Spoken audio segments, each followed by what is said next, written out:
Bonjour à tous, bienvenue dans ce nouveau numéro d'Express Orient. Cette semaine, nous ferons le bilan de l'intervention russe en Syrie, 3 mois après son déclenchement. Nous irons également dans la ville de Sinjar, reprise au groupe État islamique. Vous y découvrirez comment les djihadistes y vivaient et y combattaient. Enfin, nos correspondants en Jordanie ont donné la parole aux réfugiés syriens qui décident, malgré la guerre, de rentrer chez eux. L'intervention russe en Syrie a désormais 3 mois. 3 mois de bombardements, mais aussi de polémiques sur les vraies intentions de Moscou. Combattre le groupe État islamique ou sauver Bachar al-Assad, la question est toujours d'actualité. Aujourd'hui, les Russes ont intensifié leurs frappes sur les différents groupes terroristes et affirment soutenir l'armée syrienne libre. Malgré ces éclaircissements, la position de Moscou demeure floue. Axel Simon. Les nouveaux raids aériens sur la province d'Idlib ont été meurtriers. Plus d'une trentaine de morts, des combattants rebelles et des civils blessés. Les frappes attribuées aux forces russes visaient des locaux utilisés par le front Al-Nosra et d'autres groupes islamistes. Près de 3 mois après le début des raids aériens russes, la campagne militaire de Moscou ne montre aucun signe de fléchissement. Et pour cause, selon les experts, elle a pour vocation de restaurer la puissance de la Russie sur la scène internationale, mais aussi de décourager toutes les parties au conflit de poursuivre le combat en Syrie. La stratégie russe, c'est aussi de prévenir d'un certain point de vue les différents partenaires de ce drame syrien que des bombardements trop prolongés risqueraient à ce moment-là non seulement d'atteindre la cible islamiste, mais de façon volontaire ou involontaire, collatérale ou directe, d'atteindre également l'opposition non islamiste. Elle n'a donc pas intérêt à ce que cette campagne militaire de Moscou se prolonge trop longtemps au Moyen-Orient. C'est une façon peut-être de hâter l'entrée dans un processus politique de négociation. C'est à la demande de son allié, le président Bachar el-Assad, que le 30 septembre, Moscou lance ses premiers raids aériens. Objectif affiché, anéantir l'organisation de l'État islamique et d'autres présumés groupes terroristes. Ces frappes sont sévèrement critiquées par la coalition menée par les États-Unis. Les Occidentaux accusent Moscou de viser principalement des groupes rebelles modérés qui combattent les forces pro-régime. Mais le 11 décembre, le président russe annonce que Moscou soutient aussi désormais l'armée syrienne libre, qui combat les forces gouvernementales depuis le début du conflit syrien. Nos opérations aériennes contribuent à unifier les efforts des soldats de l'armée gouvernementale et ceux de l'armée syrienne libre. Nous leur fournissons à toutes les deux des armes, des munitions et du matériel logistique. Vladimir Poutine insiste. Les bombardements russes soutiennent l'opposition à l'organisation de l'État islamique dans son ensemble. Mais pour certains analystes, le Kremlin entre actuellement dans le volet politique de sa stratégie. Pour pouvoir entamer des négociations sur l'avenir de la Syrie, Moscou se trouve dans l'obligation de renouer le dialogue avec une partie de l'opposition syrienne. C'est sans doute le cauchemar des djihadistes, être chassés par des femmes peshmerga qui ont participé à récupérer la ville de Sinjar. Aujourd'hui, ces femmes ont servi de guide à notre consoeur de France 2, Martine Laroche-Joubert, dans les entrailles de la ville. Comment les terroristes du groupe État islamique étaient-ils retranchés? Comment vivaient-ils? Et comment menaient-ils les combats? Reportage. À la vue de ces décombres, dans la ville de Sinjar, en Irak, difficile de comprendre comment les djihadistes ont résisté à plus d'1 an de bombardement par la coalition. Ces combattantes kurdes qui ont libéré la ville nous entraînent dans cette maison pulvérisée. Elles nous montrent le stratagème du groupe État islamique. Voici des inscriptions des gens de Daesh. Et là, ils ont construit des tunnels pour se protéger des bombes. Des tunnels renforcés en surface par des sacs de sable sur près de 2 mètres de hauteur. Plus en profondeur, à 3 mètres sous terre, il nous faut marcher avec précaution. Les djihadistes ont l'habitude de laisser derrière eux des mines. Ici, c'est une chambre, comme dans une vraie maison. Nous découvrons une ville souterraine, alimentée en électricité par des raccordements bricolés. Ampoules noircies pour ne pas se faire repérer. Pour respirer, des ventilateurs qui brassent l'air de puits d'aération. Une ville creusée dans la roche, on peut s'y tenir debout. De ce côté-ci, c'est leur cuisine. Ils se faisaient à manger ici. Dans cette cuisine, nous trouvons du matériel explosif, d'importantes quantités de TNT et de quoi faire sauter des bombes à distance. C'était aussi un poste de tir. Des hommes se positionnaient ici, des snipers pour tuer les combattants kurdes juste en face. Et regardez, le Coran par terre. C'est à Daesh. Ils n'ont aucun respect pour le Coran. Sinon, ils ne l'auraient pas laissé traîner comme ça, dans la saleté. Sur ces murs, des conseils de bonne conduite pour musulmans et des inscriptions religieuses. Et regardez, par là, encore un autre tunnel. Dans des caches, sous terre, les combattants kurdes, souvent mal équipés, ont récupéré un précieux butin.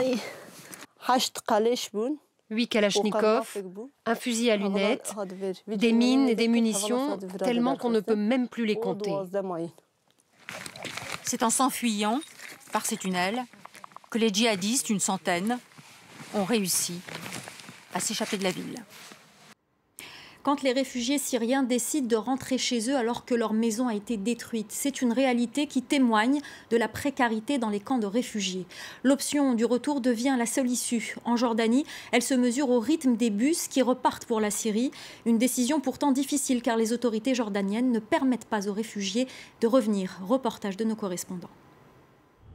Un camp de réfugiés au nord de la Jordanie, devenu une ville. 100 000 Syriens qui ont fui les combats survivent ici.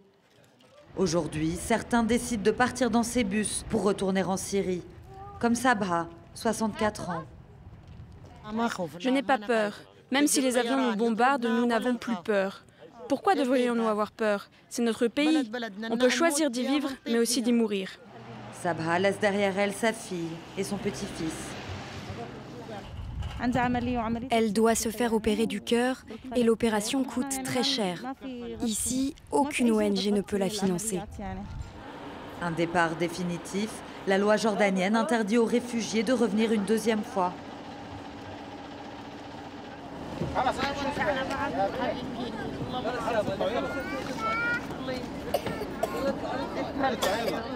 Cette année, 15 000 réfugiés syriens ont embarqué dans ces bus, affrétés par les autorités jordaniennes. Tous ont dû passer par ce centre des Nations Unies. Ici, les humanitaires tentent une dernière fois de retenir Mahmoud et sa sœur Aïcha. Pensez que vous allez traverser la frontière seul, pensez que vous allez devoir porter vos bagages seuls, et surtout il y a beaucoup de bombardements. Je sais qu'il y a des bombardements. Je veux rentrer voir mes filles. La Jordanie n'offre aucune perspective aux réfugiés, interdit de travail et encouragés à vivre dans des camps. La situation est triste, très triste. Nous aurions aimé pouvoir plus les aider.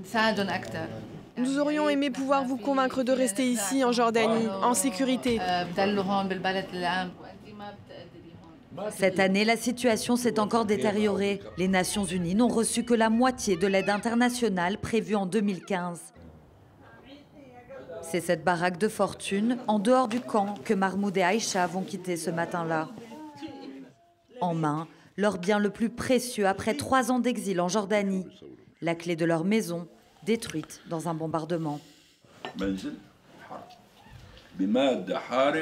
Tout s'est enflammé à l'intérieur de la maison, tout était en cendres, les murs, le bâtiment et tout ce qui était à l'intérieur ont été détruits. Des adieux difficiles. Mahmoud et Aïcha retournent vivre dans une guerre civile qui a fait plus de 220 000 morts en 4 ans. Le dernier jour d'Yitzhak Rabin, c'est un film documentaire signé Amos Getai. 20 ans après l'assassinat du Premier ministre, le cinéaste israélien revient sur les derniers moments du prix Nobel de la paix.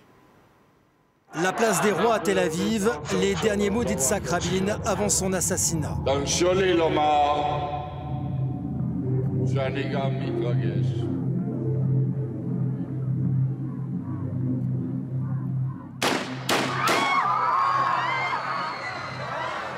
Le premier choc du film d'Amos Getai, c'est la bande-son qui accompagne les derniers instants du Premier ministre israélien.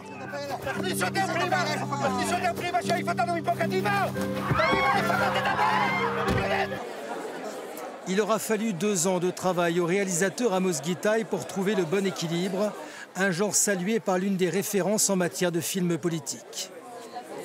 Le mélange des actualités, enfin, la vérité vraie et la construction de certaines scènes, c'est absolument magnifique. Et naturellement aussi, c'est que le contenu, c'est quelque chose de très nouveau, de très exceptionnel. Et venant des Israéliens, c'est formidable. Amos Gitaï a pu notamment accéder aux retranscriptions de la commission d'enquête chargée d'élucider les circonstances de l'assassinat.